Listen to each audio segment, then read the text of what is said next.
दर्शन शास्त्र में यह निवेदन है, पहला निवेदन यह है कि जितना भी आपने सुना है दर्शन के बारे में, जितना भी आपने देखा है या जितना भी आपने पढ़ा है, उन सबको एक साइड रख दीजिए, बिल्कुल एक तरफ उनको रख दीजिए।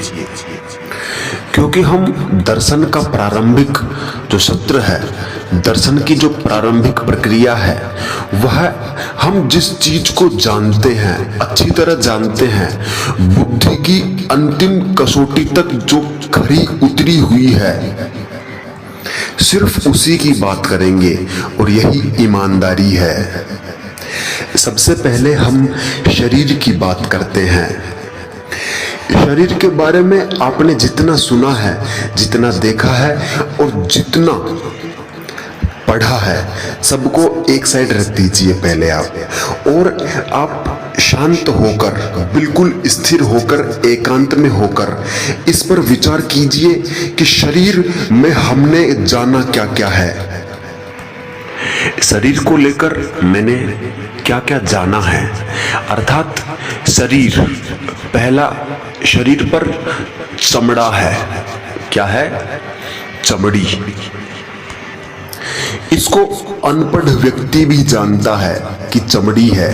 चमड़ी के नीचे रक्त, मांस, मज्जा, हड्डियां, रक्त, इनको हम भली प्रकार जानते हैं और इसको कहीं पढ़ने या कहीं देखने सुनने की जरूरत नहीं है।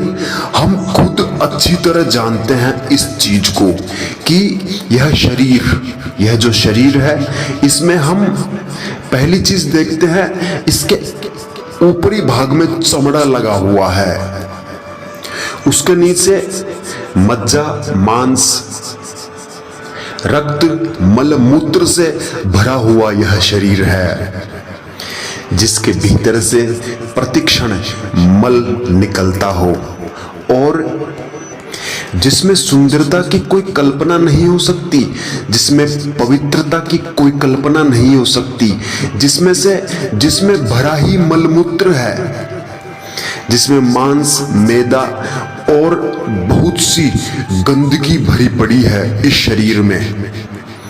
इसको सभी भली प्रकार जानते हैं, फिर भी इस शरीर से बड़ा मोह है, इस शरीर को बड़ा सुंदर समझते हैं, इस शरीर को बड़ा प्रेम करने लगते हैं लोग। जिस शरीर से दिन रात मल निकलता हो, जो चमड़े के कवर से ढका हुआ हो, क्या भला ऐसे शरीर से कोई प्रेम कर सकता है या ऐसे शरीर से कोई मोह कर सकता है? लेकिन फिर भी करते हैं, क्योंकि हम वास्तविकता को जीते नहीं हैं। एक दार्शनिक को शरीर से कोई मोह नहीं रहता, शरीरों से कोई प्रेम नहीं रहता, क्योंकि वह इसकी वास्तविकता को जानता है। अच्छा, वास्तविकता को तो हम भी जानते हैं, अच्छी तरह जानते हैं, ना तो कहीं पढ़ने की जरूरत है, ना कोई इसमें पीएचडी करने की जरूरत है। शरीर की वास्तविकता को हम सभी जानते हैं कि यह शरीर चमड़े से बना हुआ है, मलमूत्र से भरा हुआ है और इसमें से निरंतर मलमूत्र, गंदगी प्रतिक्षण निकलती ही रहती है। इस प्रकार का वास्तविकता पर चिंतन करके, वास्तविकता पर विश्लेषण करके, जब हम इस वास्तविकता को निरंतर याद रखकर, भूलना नहीं है, भूलने पर ही हम मोह, राग, द्वेष आदि विकारों से, विषयों में जकड़ जाते हैं। परंतु एक दार्शनिक जैसे शरीर की सच्चाई जानता है, शरीर की सच्चाई जानकर उस सच्चाई को, उस वास्तविकता को जीता है, मतलब उस सच्चाई को कभी भूलता नहीं है। लेकिन साधारण लोग उस सच्चाई को भूल जाते हैं, इसलिए शरीर को ही ना जाने क्या क्या समझ बैठते हैं। किसी को शरीर में कमल के फूल दिखते हैं, किसी को गुलाब के फूल दिखते हैं, परंतु यह हम अच्छी तरह जानते हैं कि शरीर ना तो कमल का फूल है ना गुलाब का फूल है। दार्शनिक वास्तविकता को कभी भूलता नहीं है, लेकिन साधारण लोग वास्तविकता को भूले रहते हैं। इसलिए सामने होता कुछ और है और उन्हें दिखाई कुछ और पड़ता है। शरीर की वास्तविकता हमने खुद से ही जानी है, किसी ने बताया नहीं हमें, और ना ही कहीं हमने पढ़ा है इसके बारे में। शरीर की वास्तविकता हमने खुद ने ही जानी है कंप्लीटली, लेकिन फिर भी वास्तविकता को जानने के बाद भी हम इसमें भयंकर मोहित हुए हैं। इससे राग, द्वेष और न जाने कौन कौन से संबंध इससे बना लिए हैं, जिससे छूटना बड़ा मुश्किल हो जाता है। इसी प्रकार यह शरीर तो एक उदाहरण है।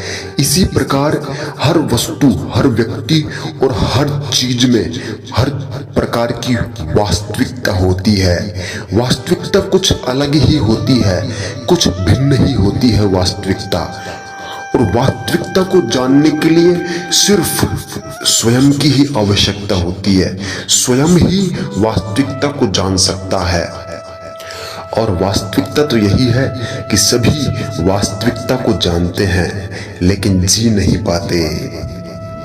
जो वास्तविकता को जीने लग जाता है बस वही दार्शनिक हो जाता है। वास्तविकता को जानने के बाद उसमें निरंतर चिंतन, निरंतर मनन, निरंतर निधिध्यासन, उसका अनुसरण और फिर उसी में रमण करना चाहिए। जैसे हमने शरीर की वास्तविकता को जाना, शरीर को गुलाब का फूल या कमल का फूल नहीं है। शरीर में कोई सुगंधी नहीं आती है, दुर्गंध ही आती है। शरीर से प्रतिक्षण मल निकलता रहता है, पसीने के रूप में रोमकूपों में से मल निकलता रहता है, और इसमें भरा ही वही है, भरा ही मल है। मल मूत्र से भरा पड़ा है शरीर पूरा। और यह सब कुछ जानने के बाद, इसका निरंतर ध्यान रहने के बाद भूलना नहीं है, क्योंकि सत्य को भूलते ही हम असत्य के जंजाल में फंस जाते हैं। शरीर की सच्चाई हमने जान ली।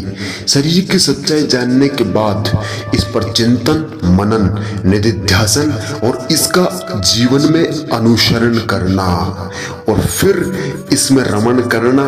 इस प्रकार का जब खोज होती है, जब इस प्रकार का अभ्यास होता है, भली भांति प्रयास होता है, तभी हम इस शरीर के मोह पर विजय की प्राप्ति करते हैं और तभी हम एक वास्तविक श्रेष्ठ दार्शनिक हो जाते हैं।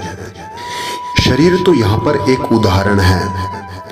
हर प्रक्रिया, हर विषय वस्तु, हर चीज की स्वयं से ही वास्तविकता जानी जाती है।